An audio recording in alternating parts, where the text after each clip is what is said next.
সিয়া আমি কি বলবো মানে সন্তানও কোথাও মনে হয় আমারই ছবি, কারণ ভাগ্যিস আমার সন্তান বলে দেয়নি। সবই তো আমার। Again, again, half truth is dangerous. Let me complete the sentence. যেটা বলছিলাম সবই যখন আমার বলছি, সি আমি আমার মনে হয় এখন এটা প্রমাণ হয়ে গেছে আমি অভিনেতা যতটা না পজিটিভ আমি প্রডিউসার হিসেবে ড্যাম পজিটিভ। মানে না টাকার জন্য নয়, টাকা লাগানোর কথা না, আমার প্যাশনই আলাদা। আমার এমন কিছু করতে চাই যেটা যেটা বাংলা ছবি ইতিহাস হয়ে থাকবে। কারণ আমরা অনেক পিছিয়ে যাচ্ছি, মানে মনে হচ্ছে ভয় পেয়ে মনে হচ্ছে আমরা আমরা যে যা করছে সেরকম ভাবেই চলতো, সেটা আমার মনের মধ্যে নেই। খাদান সন্তান নিয়ে বলি, আমার যখন প্রথম প্রোডাকশন হাউস খুলেছিলাম, আমি যদি ধূমকেতুকে একটু সরিয়ে রাখি, ধূমকেতুতেও আসবো, তো আমি প্রথম ফোনটা রাজ চক্রবর্তীকে করি। কি আমার মনে হয়েছিল আমার প্রোডাকশন হাউস রাজ চক্রবর্তী ছাড়া চলবে না।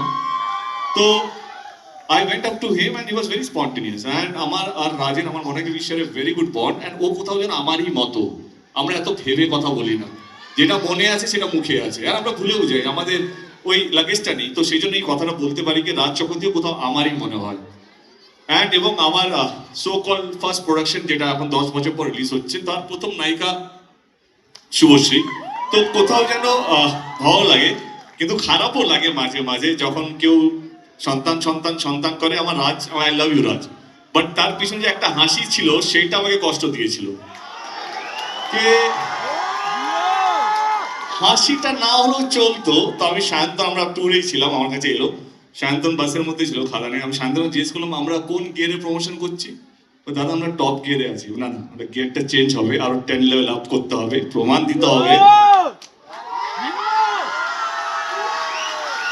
But jokes apart, I think এটা ইম্যাচুরড এমনি একটা মনের জন্য বললো। এটা শুনে খুব ভালো লাগলো যে একটা হাসি যদি গিয়ার চেঞ্জ করাতে পারে তাহলে তো কেমন।